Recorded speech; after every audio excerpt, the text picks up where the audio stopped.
Nusantara, negeri penuh berkah dengan kekayaan melimpah. Rempah menjadi andalan yang sangat diinginkan. Jalur rempah adalah rute perjalanan rempah antar pulau di Nusantara hingga jauh ke negeri seberang samudra.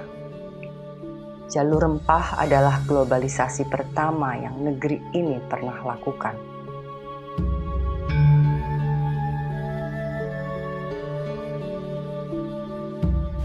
Nusantara dengan lebih dari 17.000 pulaunya, air adalah halaman, laut adalah tempat bermain, dan penaklukan samudra adalah profesi kebanggaannya. Pada mereka yang pemberani, Herodotus menyebutnya sebagai para penunggang gelombang. Tidak hanya di sekitar Nusantara, tapi sampai ke Madagaskar yang jaraknya sekian ribu kilometer dari Indonesia. Karena ternyata salah satu komoditas dari Nusantara itu sudah dibawa ke Eropa, ke Asia Barat, itu bahkan jauh sebelum abad Masehi. Bahkan catatan dari Cina sendiri juga menceritakan bahwa rempah-rempah yang ada di Cina pada abad-abad 15-16 itu juga ternyata sebagian itu berasal dari Surabaya. Ditemukan banyak catatan sejarah dari orang-orang negeri seberang yang telah menorehkan kisah mereka tentang kebesaran Nusantara, tentang ketangguhan para penunggang gelombang, dan tentang harta sangat berharga yang mereka sebut dengan green gold, emas hijau, yang tak lain adalah rempah Nusantara, yang pada akhirnya menjadi sebab utama kedatangan mereka ke Nusantara. VOC itu pertama kali menginjakkan kaki di Surabaya itu tahun 1748.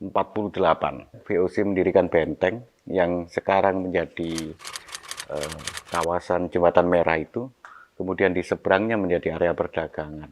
Itu ada di peta lama. Nah, kawasan perdagangan itu yang paling utama adalah pelabuhan. Nah, ciri pelabuhan Surabaya ini adalah pelabuhan sungai. Kota Surabaya adalah salah satu titik temu antar budaya yang terjadi karena transaksi niaga.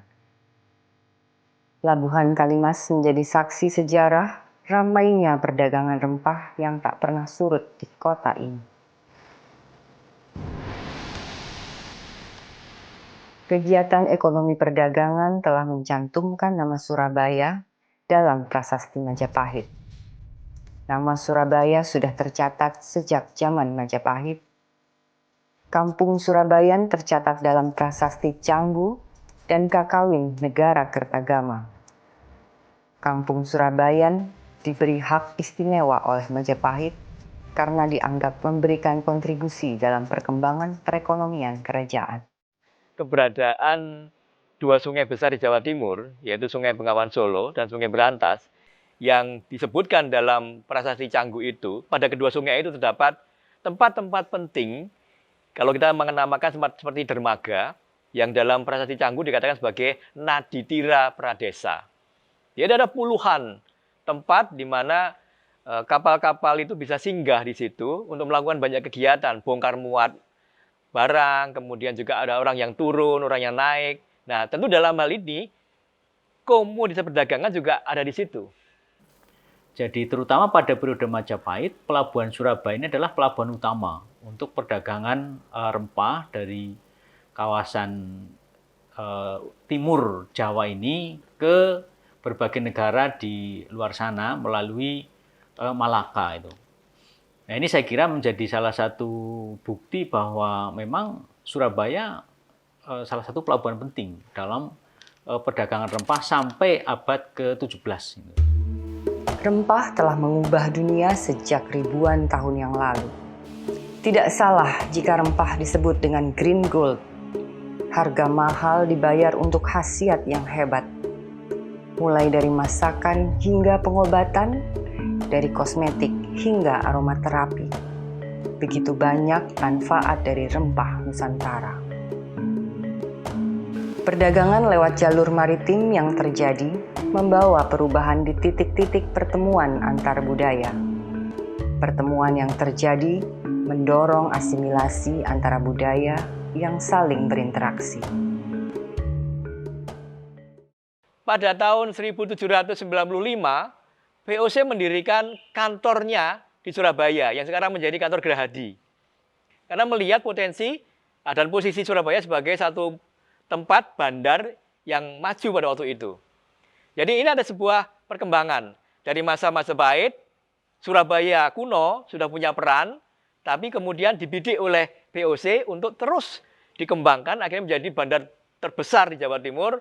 Kita lihat misalnya di gapura untuk masuk ke makam Ampel, itu ada gambar cengkeh gitu ya. Ini jelas merupakan bukti bahwa Surabaya adalah titik jalur rempah atau titik perdagangan rempah yang sangat penting. Nah, hanya memang sekali lagi kehadiran VOC ini kemudian merusak perdagangan itu karena VOC atau Belanda kemudian menerapkan perdagangan yang monopolistik itu.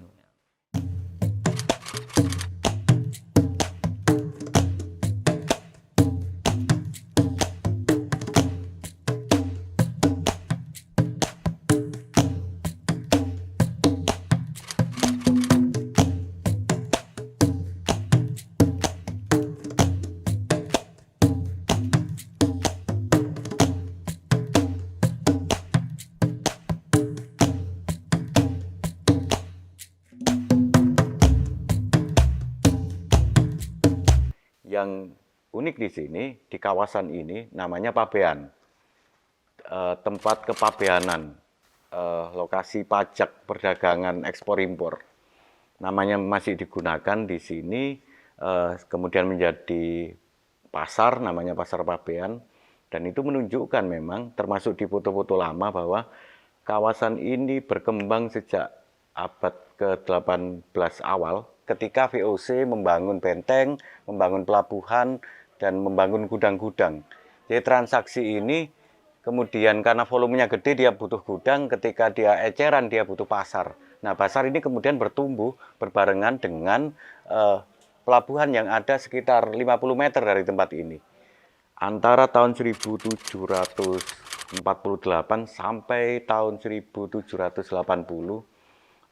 VOC waktu itu membuat terusan. Sungai ini sebelumnya dari arah tempat ini kita berdiri, itu dulu berkelok-kelok sampai di peta tahun itu sungainya dibuat lurus. Kolonialisme itu tidak lepas dari orientasi ekonomi.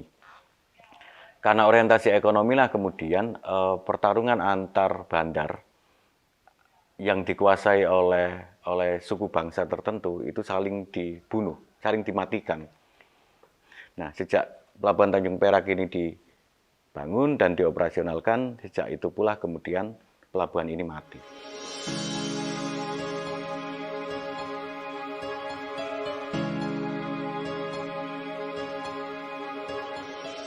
Majapahit selama ini dikenal sebagai kerajaan yang mempersatukan pulau-pulau di Nusantara.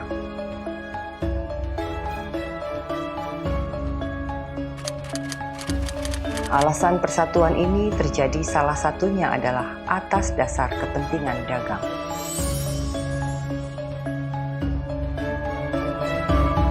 Komoditas dari penjuru Nusantara dikumpulkan oleh Majapahit untuk kemudian diperniagakan baik antar kepulauan Nusantara maupun dengan kerajaan lain di seberang samudra.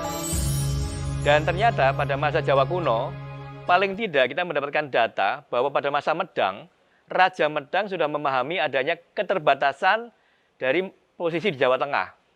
Karena di Jawa Tengah tidak ada akses untuk ke pelabuhan. Sedangkan di Jawa Timur ada dua sungai besar itu. Maka sejak masa Medang itu pula lah bergerak kebijakan untuk meluaskan aktivitas kerajaan ke arah Jawa bagian timur. Tentang perdagangan ini tidak muncul tiba-tiba pada masa Majapahit, tapi sudah dimulai dari masa kerajaan sebelumnya, terus berlanjut sampai akhirnya Majapahit bisa meneruskan apa yang sudah ada di masa sebelumnya. Meski berpusat di pedalaman, Majapahit mampu menancapkan kukunya di area pesisir hingga ke daerah-daerah seberang lautan. Pembuluh nadi kekuasaan ini berada di sungai-sungai melewati pusat kekuasaan Majapahit. Dalam konteks pelayaran perdagangan itu, Majapahit juga dikenal memiliki sarana yang diberi nama Jung Jawa. Nah, Jung Jawa itu adalah kapal besar yang bahkan dalam narasi yang tersebar luas di masyarakat dikatakan bahwa Jung Jawa ini atau Jung Majapahit ini besarnya melebihi dari Jung Cina. Armada dagang Majapahit telah menghubungkan Pulau Jawa ke ujung barat dan timur Indonesia. Perniagaan rempah berhasil menyatukan pulau-pulau di penjuru Nusantara. Berkat rempah pula, Indonesia menjadi tempat bertemunya manusia dari berbagai belahan dunia, mempertemukan ide, gagasan, ilmu pengetahuan, hingga adat dan budaya.